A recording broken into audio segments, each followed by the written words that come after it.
Everybody, I'd like to introduce you to an old friend, Jason Dunn, who has like how many websites now of thoughts? Six. Yeah. God, where did it start? With the Pocket PC? Pocket PC Thoughts. Yeah, October 2010. That was when it all started. So decade. Wait, 2010? Did you say? Sorry, 2000. I'm like, wow, a decade, but it's the decade's gone by so fast. It's been a long CES. All right. Okay, so you've kind of built a mini empire of content. Based around opinions. Yeah. Imagine that. No one's ever done that before. Yeah, I'm the first. I got a little trophy. Well, because I detect an accent. You don't sound very American. I'm American. What the hell are you talking about? Okay, that's better.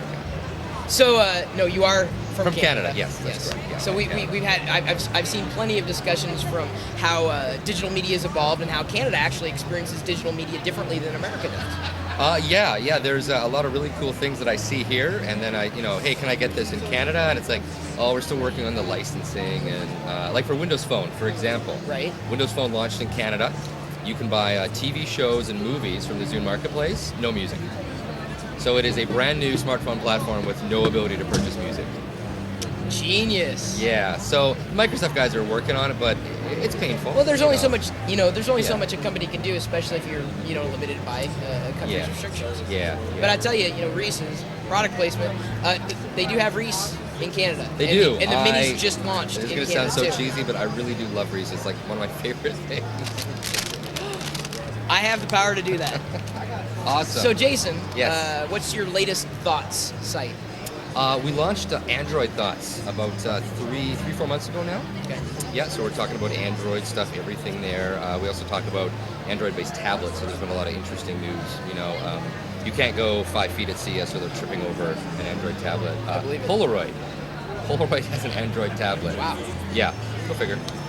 Are they bringing the film back? Like the actual? I heard a rumor, but I wasn't sure. So it's called the Impossible Project, and it was basically all these Polaroid enthusiasts. Right. Like literally, it was like the Impossible Project. That was They're it. like, we're gonna, and someone correct me if I'm wrong, but they literally took over like one of the factories where this stuff was produced, and all these enthusiasts got together and managed to make a business out of it. And now I think it's called like Impossible Film or something. And so people that have Polaroids, like my brother's a big Polaroid enthusiast. And you can buy this film. Is there gonna be a Polaroid Thoughts then at some point, maybe? I do not have that domain registered. I don't suggest anyone listening register that domain because I don't think you're going to be able to do much of anything. You have to throw another word in there to make it your own then at some point, I guess. Anyway, sorry about taking a domain away. That's fine. Didn't mean to think that way. No, that's fine. Anything stand out other than Android tablets here at CES for you? Yeah, there's actually two cool things I've seen at CES that really caught my attention. One is the MemJet printers. Have you seen those? Don't know. So it's hard to describe. It's a printer technology where rather than having the nozzles and kind of like the little print head, right? They literally the print head is the width of the page. It cranks out full color pages at 1 per second. It almost looks like it's fake when you watch a print. It's like bam, bam, bam, bam. That's faster than a laser. I know, it's insane. And they have photo printers, and it can literally crank out 6 by 12 pages like bam, bam, bam. Really? Yeah. So basically, who's showing it? I mean, so MemJet is the company, and they have the technology, and they're licensing it to Lexmark, and they were kind of cagey about who's going to be using it. Sure. But according to them, ink costs are 50% lower than anything else in the market. And it has a bunch of other interesting advantages. But basically, it's for speed. So if you're like a small office and you print a lot and you need a fast printer, killer. Dude. Like really, really impressive. Well, I use laser because of the quality. I mean, how does the quality stand up? Quality, I want to say, I think they said it was 1600 by 1200, like in terms of DPI. I was looking at the pages that came out. They were perfect. Like I could not tell the difference between that and laser. On the photo side of things, it maybe is not quite as good as like, a $1,000 wide format printer. Sure. But for the average person at home, if they can get this technology into like, consumer level inkjets, I think it'll be killer. I mean, cheaper ink costs and super fast. Yeah, I was wondering what is it, ink, toner? Sorry, it's ink. Yeah, okay. It's ink. It's essentially an inkjet with a print head that's the width of the page. So yeah, you should go check them out. It's really, really kind of cool. I hadn't heard about that. And then the other thing I saw was from Seagate. And the GoFlex stuff, or well, the GoFlex stuff, but it's sort of like a prototype. It's not actually a shipping product. They're showing it to people at CES to basically get the gauge on it. And so think of like a 2.5-inch hard drive. Okay, they have these momentous hard drives that are like 7 millimeters. They're like super, super thin. Now take 2 of them. Wait, it's American. Could you like translate that into Imperial? Well, no, I said 7. You said millimeters. We don't do meters here. I can't think in smaller than inches. I'm sorry. It's okay. Sorry, This is didn't one mean thing to about throw you Canadians, right? Distance to me is kilometers. Right. Height is, I'm 6'2". Height is feet. Right. I weigh in pounds. Like we are deeply disturbed people You're when more it comes messed up than to. we are. We totally are. It's so confusing. All right, sorry, not to there you go. Okay, there's it's little about hard drives. Yeah. So take two of these little hard drives, stick them in the same enclosure, and have it run RAID 1 or RAID 0. Oh, All powered from a single USB cable. So it's just like an enclosure that's a little bit thicker, right? RAID 1, they benchmark it at 238 megabytes per second. It's faster than an Intel SSD. So if you need to transfer big files really fast, Yeah. killer. Or RAID 0. RAID 0. And then RAID 1 would be if you were on vacation, you were backing up your photos, you have 2 copies.